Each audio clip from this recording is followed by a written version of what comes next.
Tokey here for Tokeys Politics. I'm going to sit back. I'm going to talk about the bullshit bill that the Democrats are trying to pass for the wall. Um, the 100% gun confiscation gun bill or gun ban for the wall. I'm going to sit back and I'm going to talk about this and other things pertaining to such. So, vote a bowl, smoke bowl, enjoy, and sit back and listen. And when it's all said and done, subscribe to the channel, like the video, hit that bell for notifications, and share it to your social media sites so other people can come join the fun and conversation.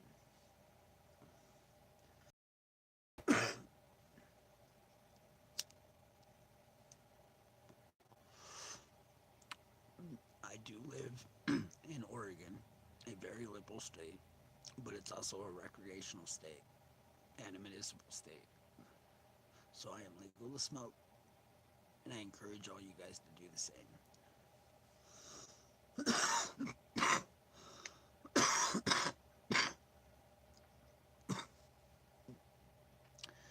Now, I want to talk about this negotiation that the Democrats are doing.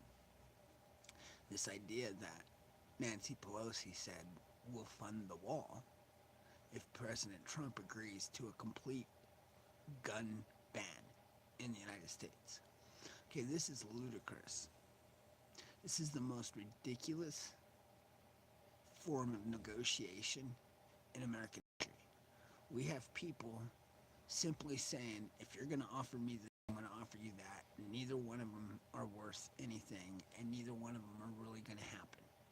Okay, America's never going to give up their guns, and the Democrats are never going to willfully build a wall. Period. And America is at an impasse until we decide to stand up and force the issue. Period.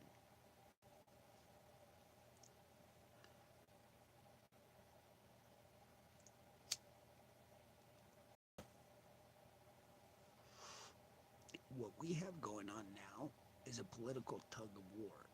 We have two parties tugging for control, for ego, and that's all it really is. We have one party that's completely refusing to close off their voting base. They're completely refusing to build a wall to stop illegal immigration because that's what's fueling their entire base. Whereas the Republicans are actually trying to negotiate decent deals. President Trump offered, I think it was like 10 or 15,000 extra DACA people allowed, offered lots of other things, put lots of things on the table, reasonable things that were worth negotiating. And the liberal left turned their backs on DACA. They turned their back on all those so-called immigrants that they protect. They turned their backs on all of that. And then in return, they turned around and tried to push an idea that the only way they'll accept building a wall is if America gives up their guns and their gun rights. To me, this is an act of war. This is the line in the sand. This is where Americans need to decide, because we're not giving up our guns, and our country needs secure. And if the people we put in office refuses to protect us, the United States citizens, the legal citizens of this country, then maybe it's time for the people to stand up and assume protections of our own. The Second Amendment guarantees us a right for militia. That militia is designed to keep our government in check, even at the state level. We have a duty as Americans to secure our borders and to protect our people. The line is drawn in the sand.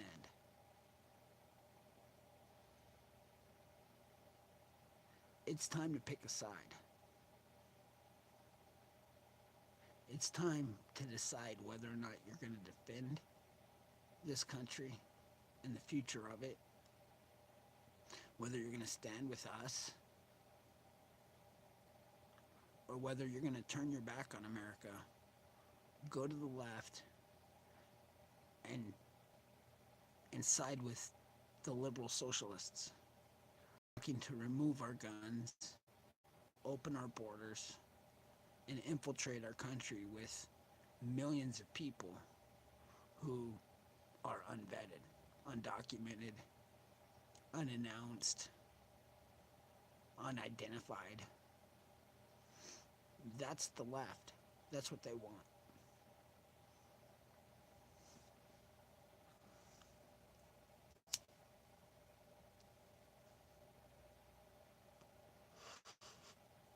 And as much as I want to say otherwise, the Republican Party is failing us too.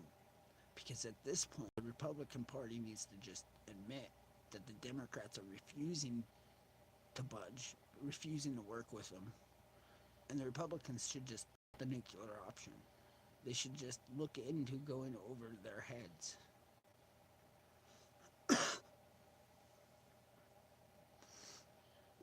But it's turning into a game of ego.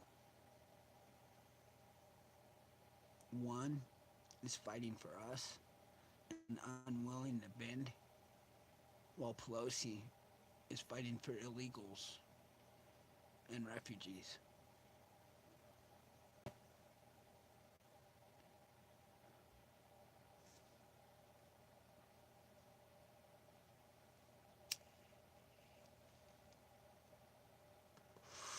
I got a viewer. Let's see. I forgot to hit the chats. So, here's this deal that the Democrats suggested. It's cool, Vince. It's cool. Welcome. Um, Nancy Pelosi basically says the only way they're funding the wall is if we, as Americans, give up our complete and utter gun rights. She was talking about gun confiscation, gun bans in America in order to agree to the wall. And I'm telling people that this is a sad day in America where people we elect is lobbying to get rid of our Second Amendment, which, by the way, protects us from tyrannical governments and basically politicians who want to just strip our rights away. You see, what it really comes down to is the liberals are okay with building the wall if it's complete and utter gun confiscation because they have enough people here already to take over America. The problem is they're not going to quit the highway in. They're not going to stop funneling them in until they get rid of our way of protecting ourselves. That's why I'm simply saying that the line is drawn in the sand. Neither side is budging. It's up to us as American citizens to stand up. It's up to us as American citizens to demand, to get out on the streets, to get in front of cameras, to protest, to go on strike. If we want to get this wall built, and we want to get that government running again, and to force our way as Americans, we need to rise. We need to step up. We need to get out there in public, and we need to push this movement. We need to get people to where they are so scared of the American people not wanting to go to work, the American economy falling apart. Without our guns and weapons, we would be the first to die in the war. Exactly. And that's what they want. Okay, they want to remove our ability to protect ourselves while they're pumping in people who want us dead, who have no allegiance to this country, people who probably still feel like America is theirs. Okay, we have over 300 cities of sanctuary in America, and they surround us. Us as being the American Bible Belt, the American Midwest,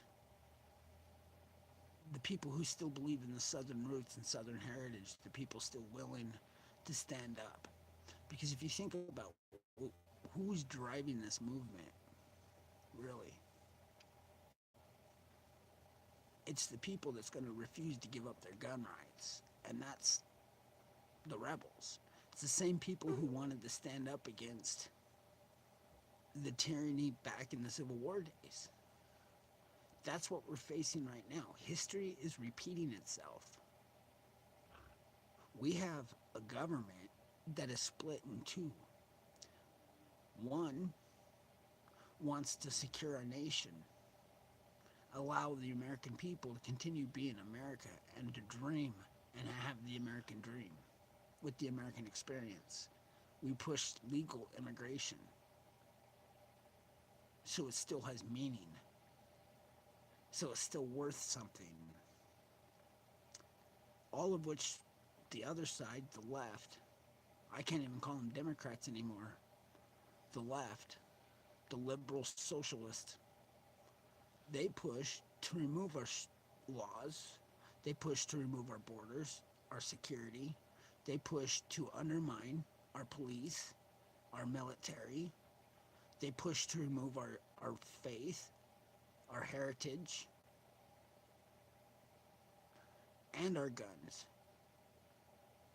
So which side is looking to destroy America?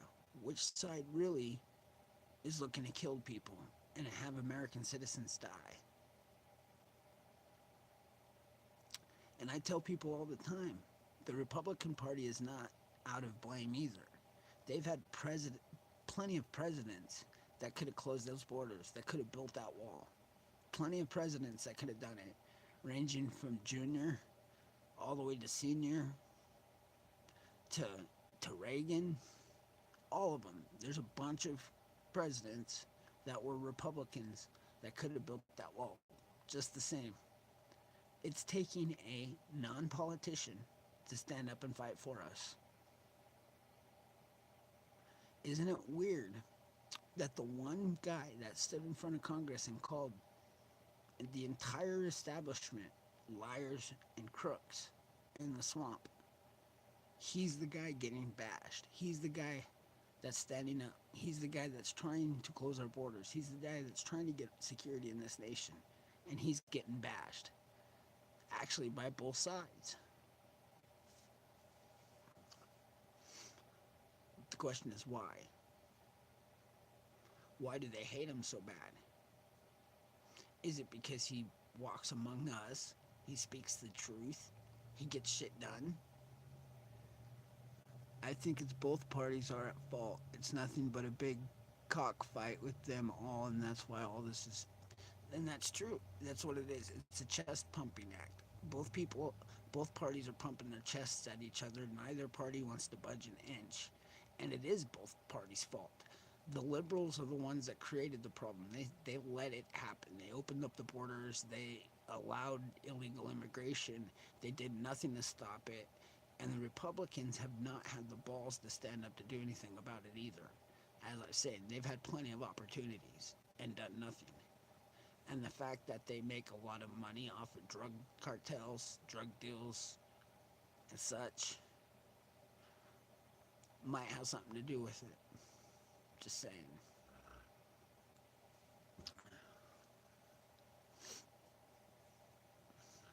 That's why we need this America's First Party. Because we need a party that's capable of looking at both sides and saying exactly what President Trump did. Liars and crooks. All of which time the American people suffer. We represent people who want to represent illegals. We elect people who try to take our rights, try to overtax us, try to take our money, our economy, try to make us forget from history. Both parties. It's not just one. America's been ran by both parties, and they've been ran by both parties into the ground. Okay, the Liberal Party is subverted into socialism, anti-Americanism, whereas the Republican Party is subverted into big money, big politics, big favors, big farm. Okay, I'm talking R.J. Reynolds, Philip Morris. Those are all campaign contributors to the Republican Party. So, when you think about the big money, the big under the table deals, all of which time the American people have suffered, that's why we're standing. That's why the American First Party is so important, because it truly is the party of MAGA. It truly is the party of Trump. It's the party of the American people and the American dream. Okay, it's the one party that represents the people and the best interests of the American citizens. It's not lathered in lies, in crooks. It's not subverted or sold out.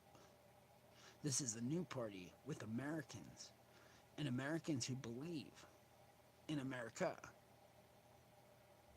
That's why this is so important. I ask people all the time, what do we do when President Trump is out of office? Who's next? Who's the next guy that's going to step up and hit a home run? Who's the next guy with the same charisma, the same energy, the same attitude? I don't see one. So what happens to the MAGA movement? Does it revert right back to the old traditional Republican movement? And then are we, the American people, suffering once again? That's why the time is now. People tell me all the time, well, all you're doing is splitting the Republican Party. The Republican Party is already split. Both parties are already split. They're both so split that they fight amongst themselves. Neither party knows who they truly are anymore. That's why we need a party that does. We need a party that can take people who don't vote because they don't have faith. A party who can step down and say, hey, we don't have faith in either party either. So come vote for us. And we'll ensure that you as an American are taken care of. Your rights are secure. We can go in and we can take voters who for the most part never voted. We can put up real solutions to real problems, to real issues in America, and not sugarcoat the same issues over and over and over. We can hit home with things like recreational pot, industries. We can hit home to a young voting base.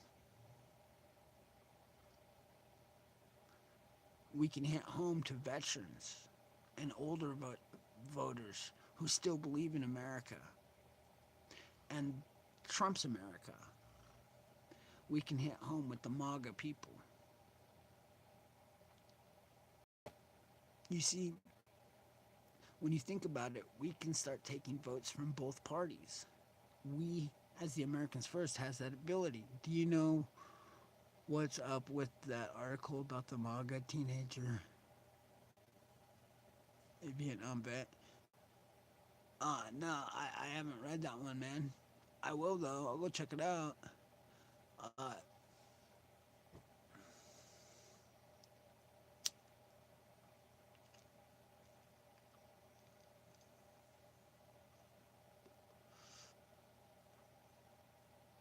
the problem is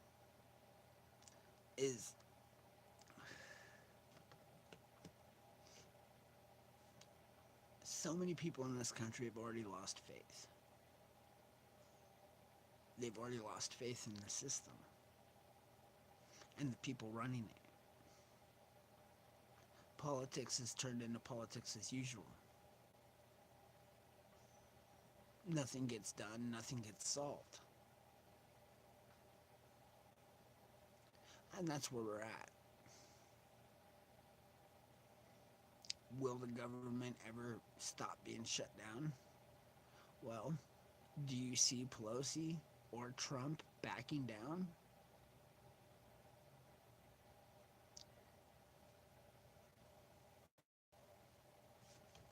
And that's the thing. I don't see either one of them backing down. And as long as they're willing to go toe to toe,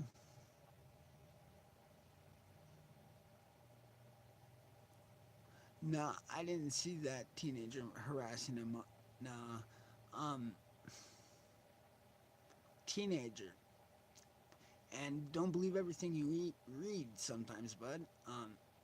Sometimes stories, it's the media. They get twisted all to hell. And it's a teenager. What the hell does a teenager know about anything? I mean, I'm surprised the Vietnam vet didn't lay him out. But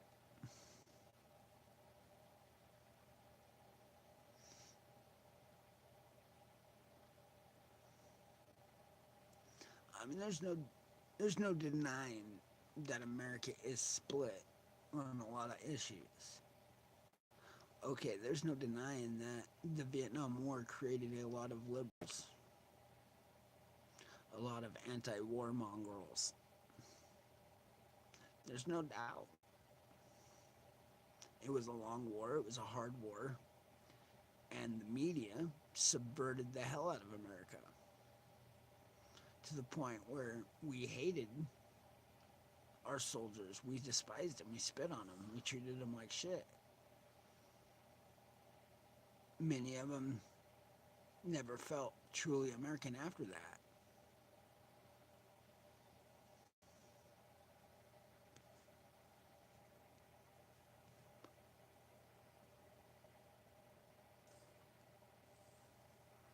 I know it's crazy. Yeah. Oh yeah. Oh yeah.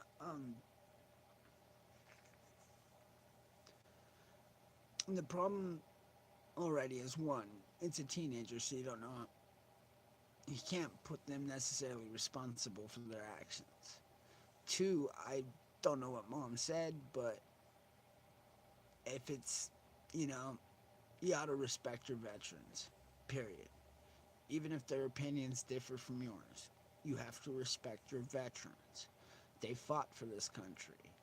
Okay. Second, we don't need to be stuck in a war battling each other over things that we should be talking about. We should be able to sit down in a room and negotiate things rationally and reasonably. And that's really the problem is both parties have gotten so big that they're like boxing matches. And we're stuck waiting around to see who wins. It's got to end. And that's where we, as the Americans' First Party, have to come in and play referee. We have to come in and we have to say, hey, you guys have been beating each other down for far too long. You're losing people. And we have to come in and we have to start teaching people that there's a new way. Okay, that we aren't going to lose that trust from the American people. Because let's face it, the middle class Americans or the American citizens have been treated like second and third class citizens in this country for a long time. And most of it is because it's based on popularity politics, race-based politics, and gender-based politics. That's a fact. They separate us, they pitted us to get against each other to create chaos. Chaos creates a need for control. Both parties want the control. So both parties work together to create chaos so that they have a need to assume control. Okay, a lot of people don't even know what the true meaning of anarchism is. People figure it's no government. The people, the people run everything. Well, I guess the actual definition of anarchism is the ability to govern oneself reasonably and rationally without need of big government control. The key phrase there, though, is reasonably and rationally. That means no Lord of the Flies crap. Okay, that means the ability to step in, to create an infrastructure, to put people in charge, the ability to govern ourselves without a monarchy, without a king, a queen coming in and telling us how to do it.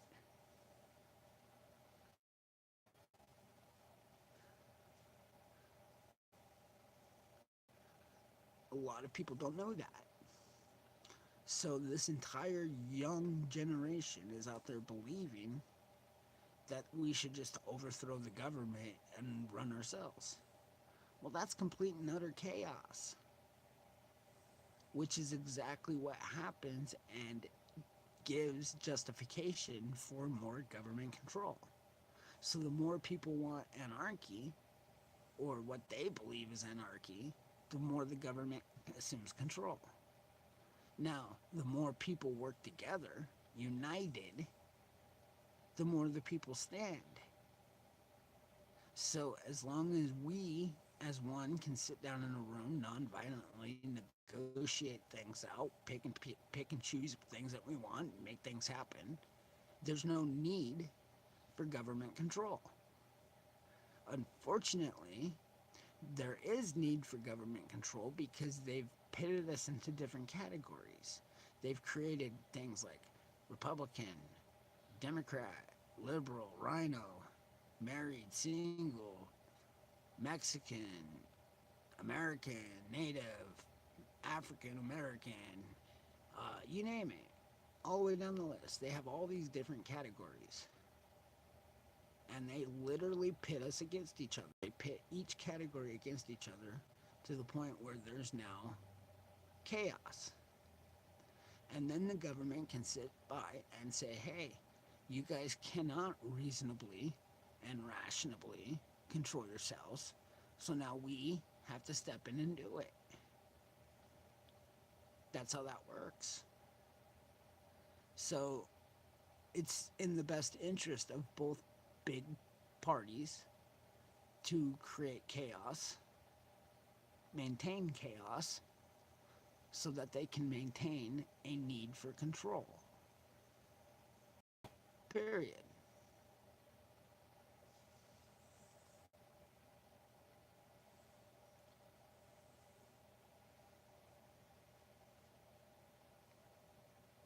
Oh no, I lost the ladder.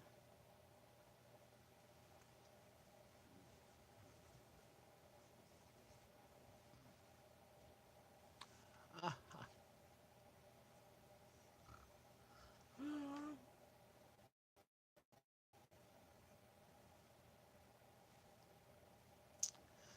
I guess I lost my lighter.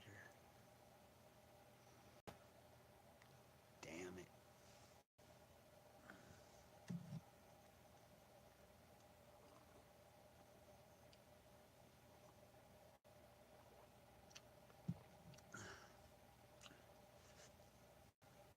Alright, guys, I hit my 30-minute mark. Um, I'll be back tomorrow. Y'all have a good marking day. Sit back, chill out, relax, smoke, get stoned, and all that good stuff. Um, Fight for your own rights, man. Stand up.